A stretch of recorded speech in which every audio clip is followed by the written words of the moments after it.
أعوذ بالله السميع العليم من الشيطان الرجيم بسم الله الرحمن الرحيم وبه نستعين إنه خير ناصر ومعين اللهم صل على محمد وآله الطيبين الطاهرين.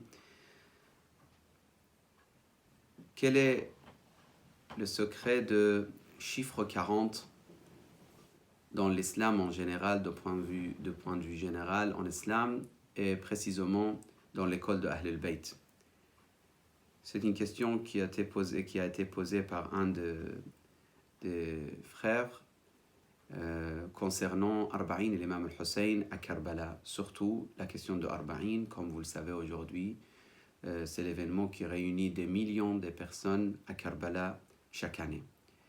Le 40e jour de martyre de l'imam al-Hussein alayhi salam. Ça veut dire 40 jours après Ashura, ça veut dire le 20 Safar. Donc, tout d'abord, je voulais qu'on voit ensemble rapidement quelques versets coraniques qui parlent de 40e ou de 40 jours. Il faut savoir que ce chiffre est important dans l'islam, le chiffre 40. Et d'ailleurs, même avant l'islam, c'était important dans d'autres religions. Je ne veux pas détailler actuellement, mais si quelqu'un a des connaissances sur le christianisme et le judaïsme, il peut retrouver l'importance de ce chiffre également. Comme d'autres chiffres, comme le chiffre 7, le chiffre 12, c'est des chiffres très importants. Il y a des secrets derrière tout ça, il y a des raisons, il y a des explications, mais pour chaque chiffre, en tout cas, il y a des choses à dire. Aujourd'hui, je voulais, avec vous, me focaliser sur la question de Arba'in, 40. Plusieurs versets du Coran al-Karim parlent de 40 jours ou 40 années, ou 40 ans plutôt, ou 40 jours ou autre. Par exemple, le verset qu'Allah subhanahu wa ta'ala, concernant Moussa alayhi salam, Allah subhanahu wa ta'ala dit « Wa idh wa'adna Moussa arba'ina layla » C'est la question de Mi'ad et la rencontre avec Allah subhanahu wa ta'ala. Lorsqu'on dit avec Allah, ça ne veut pas dire avec les yeux, il va voir Dieu. On a déjà eu l'occasion de discuter que dans l'école de Ahl al-Bayt et dans certaines d'autres écoles islamiques, on sait très bien que la vision de Dieu, ça ne peut pas être faite à travers nos yeux. Ça veut dire que les yeux qui voient tout ce qui est matériel ou limité par tout ce qui est matériel. Dans ce verset, Allah subhanahu wa ta'ala dit que وَإِذْ وَعَدْنَا مُوسَى أَرْبَعِينَ لَيْلَةً. Donc, il y avait la promesse entre Allah et Moussa pour أربعين ليلة, 40 nuits. ثُمَّ اتَّخَذْتُمُ الْعِجْلَ. Mais malheureusement, les gens autour de Moussa, ils ont abandonné. Ils n'ont pas patienté le retour de Moussa et ils sont partis pour adorer l'Ijl, le veau. وَأَنْتُمْ ظَالِمُونَ. Un autre verset, Allah subhanahu wa ta'ala, il dit فَإِنَّهَا مُحَرَّمَةٌ عَلَيْهِمْ 40 سَنَةً يَتِيهُونَ فِي الْأَرْضِ. Donc, ils vont être dans le désert pendant 40 ans, les enfants d'Israël, Banu Israël, à cause de tel et tel acte comme punition. Dans le Coran, vous trouvez les détails de cette histoire. Un peu plus détaillé peut-être ailleurs dans les exégètes ou même dans les histoires, dans les sources pré-islamiques également. Cette histoire, vous pouvez le voir, c'est question de taïh et 40 ans de perdition dans les déserts, etc. Un autre verset qui revient vers la première, وَوَعَدْنَا مُوسَى 30 لَيْلَةً. Donc le mi'ad c'était 30 nuits, et là les gens ils attendaient, ils ont dit mais pourquoi il n'est pas revenu? Ils ont commencé à hésiter, ils ont commencé à douter. Haroun, le frère de Moussa, alayhi wa ala nabiyina alaf tahiyyati wa salam, il a essayé de résister. Après les gens ils l'ont désobéi et ils ont commencé à adorer le veau, l'Ijl qu'ils avaient fabriqué avec Zinat al-Qawm, etc.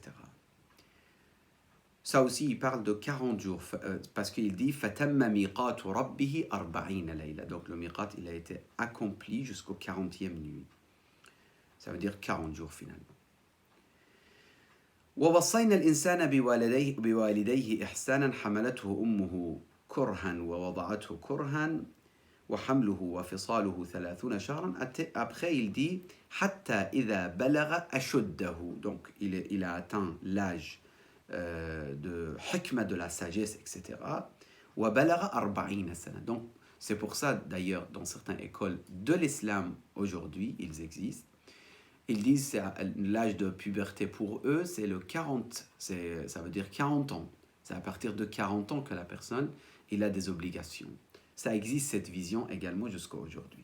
Alors que bien sûr, dans l'école de Ahl-Bayt et généralement dans les écoles islamiques, l'âge de la puberté, c'est absolument pas 40 ans, mais c'est entre question de puberté, les signes de puberté qui peut être présent pour le garçon ou pour le jeune homme à 13 ans, des fois 12 ans, des fois 14 ans, et de toute façon, maximum, c'est 15 ans et gire. Et pour la fille aussi, parfois, pour la majorité des ulama, c'est 9 ans, qamari, ça veut dire égir. Et pour certains, ils disent non, c'est à partir de 13 ans. C'est rare, mais il y a cette vision aussi dans l'islam. Ala kulli hal, pour certains, ils considèrent l'âge de puberté pour l'homme, c'est 40 ans. Pourquoi? Ils se basent justement sur cette signification de ce verset. Car il dit وَبَلَغَ 40 سَنَةً حَتَّى إِذَا بَلَغَ أَشُدَّهُ وَبَلَغَ 40 سَنَةً قَالَ رَبِّ أَوْزِعْنِي أَنْ أَشْكُرَ نِعْمَتَكَ, etc. Ça, c'est les versets coraniques. Les propos de notre noble prophète, salawatullah wa salamu alayhi, également, on retrouve le chiffre 40. Par exemple, ما أخلص عبد لله 40 صباحا إلا جرت ينابيع الحكمة من قلبه على لسانه. C'est-à-dire un serviteur sincère, si il reste sincère et il fait des actes avec la sincérité pour Dieu subhanahu wa ta'ala pendant 40 jours, illa jarat, il aura certainement la sagesse qui va jaillir, si je peux traduire comme de cette façon. Illa jarat yanabi'ul hikmati, ça veut dire les sources de la sagesse vont jaillir à travers son cœur par la langue. Grâce à son cœur, ça veut dire de son cœur comme source de sagesse vers la langue, dans ses propos, dans ses paroles, dans ses discours. 40 jours de sincérité, bien sûr, certains vont penser que c'est facile, 40 jours je reste correct. C'est absolument pas facile, c'est possible, mais ça demande beaucoup de muhasaba et muraqaba, beaucoup d'exercices de l'éthique. Ça, peut-être, vous pouvez avoir des lectures dans les livres éthiques pour comprendre qu'est-ce que ça veut dire dans les détails, comment ça s'applique, comment ça se fait, etc. La question de muhasaba et muraqaba.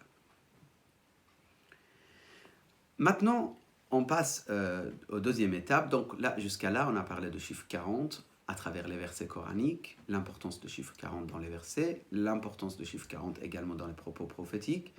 Et nous avons aussi d'autres arguments. Par exemple, aussi je rajoute rapidement, la question de la prophétie des plupart des prophètes était à partir de l'âge de 40 ans. Ça aussi, c'est parmi les points essentiels à voir et à prendre en considération. Donc maintenant, la question de Arba'in et l'imam al-Hussein alayhi salam. Ça veut dire le 40e jour après le martyre de l'imam al-Hussein.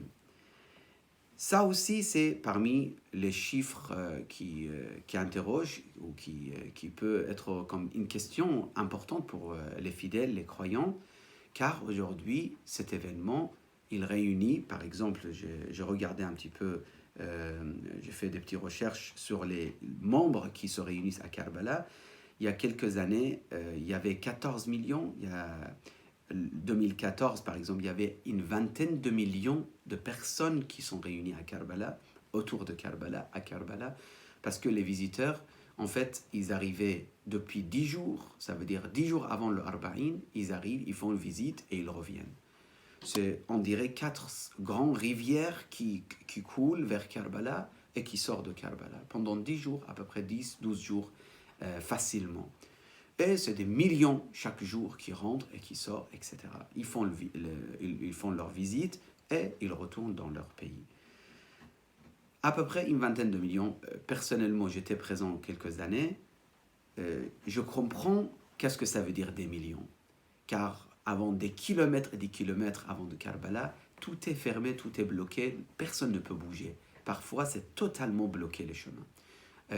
Pourquoi? Pas avec les voitures, les voitures ne rentrent pas. En tout cas, cette histoire, c'est à voir, ça mérite d'être vécu, le visite de Arba'in. Donc, c'est quoi la question de Arba'in? Plusieurs points. Premier point, il a été rapporté que Jabir ibn Abdullah al-Ansari, un des compagnons très très sincères de notre noble prophète, qui a vécu aussi longtemps, il a vécu jusqu'à l'époque de notre cinquième imam, alayhi salam, de mémoire, je me rappelle, il a rencontré l'imam al-Baqir, si je ne me trompe pas, oui, normalement, c'est lui qui l'a rencontré l'imam al-Baqir, il a salué l'imam al-Baqir de la part du prophète. Ala kulli hal. Jabir, il est arrivé le 40e jour, après Ashura, avec un de ses compagnons, qui s'appelait Atiyya al-Koufi, et qu'aujourd'hui, le jour de Arba'in, on raconte l'histoire en détail. L'histoire, ça prend quand même une vingtaine de minutes pour voir l'histoire en détail. Donc, de l'arrivée de Jabir, comment il a rendu visite à Imam al-Hussein, qu'est-ce qu'il a dit exactement, comment il a pleuré, et Atiyya, qu'est-ce qu'il lui a posé comme question, Jabir, qu'est-ce qu'il a répondu, tout ça.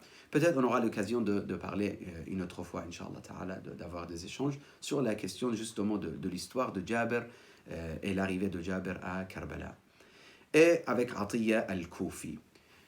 L'an 61 de l'Hégire, donc 40e jour, et certains historiens rapportent que c'est le jour qu'on a retourné la tête de Imam al-Hussein bi-abi huwa wa ummi salawatullah wa salamu alayhi à Karbala. On a rendu la tête et les têtes des autres martyrs, car on sait très bien que le jour de Ashura, ils ont séparé les corps de Ahlul Bayt alayhi salam de leurs têtes et ils ont ramené les têtes vers Koufa et Sham, etc., etc. Donc, ce 40e jour, est-ce que c'est devenu recommandé de visiter juste parce que Jabir a rendu visite? Non. Parce qu'on a un hadith de Imam al-Askari, parmi les signes d'un croyant, un des 5 signes des croyants, c'est Ziyarat al-Arba'in, de rendre visite à Imam al-Hussein le 40e jour de son martyr, le martyr de Karbala.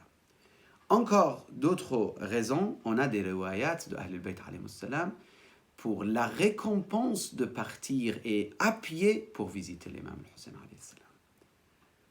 L'importance de rendre visite à Imam al-Hussein à pied. C'est très triste aujourd'hui. Je vois des gens qui hésitent sur ça et disent mais est-ce que vraiment c'est recommandé et tout, alors que dans l'histoire, même dans le monde sunnite, on voit des histoires extraordinaires, magnifiques, des grands savants sunnites qui partaient à Karbala et qui visitaient l'imam al-Hussein. Ils le considéraient comme meilleure intercession entre eux et Allah subhanahu wa ta'ala. Voilà, j'essaye de terminer avec ces points-là. Donc, finalement, on peut dire, pour résumer et conclure, Inch'Allah, Ziyarat al-Arba'in, déjà, le chiffre 40, c'est parmi les chiffres bénis et importants. Il y a des secrets dedans qui existent dans les versets coraniques, dans les hadiths, dans les propos prophétiques. Ça a existé aussi dans la période pré-islamique chez d'autres communautés. Par exemple, juste rapidement, comme ça je vous dis, 40, le chiffre 40, même dans la période pré-islamique, en Hijaz existait l'importance de 40. Il y a plusieurs anecdotes, mais je ne vais pas sortir de notre sujet. Sinon, après, dans le Coran, ça existe, dans les propos de Ahl al-Bayt, mais c'est quoi l'importance avec Arba'in, Karbala? Justement, l'arrivée de Jabir, l'arrivée de Imam Zayn al-Abidin et Sayyida Zainab et les autres, en retournant à Médine, ils sont passés par Karbala, justement, le 40e jour de Ashura, et le 40e jour de martyr, ça veut dire 40 jours après Ashura, et pour terminer, les recommandations mentionnées par Imam Al-Hassan Al-Askari et les autres imams pour rendre visite à Karbala. Le frère m'avait posé une autre question, mais pourquoi de Najaf à Karbala? La réponse, ce n'est pas nécessairement de Najaf à Karbala. Il y a des millions qui passent par Bagdad, par plutôt le Kadhimiyya. Ça veut dire, il vient de chez Imam Moussa ibn Ja'far. Il y a des millions qui viennent de Najaf, il y a des millions par là-bas, il y a des millions qui viennent par l'autre côté également. Il y a à peu près 3 ou 4 côtés qui viennent tous, qui se réunissent tous à Karbala.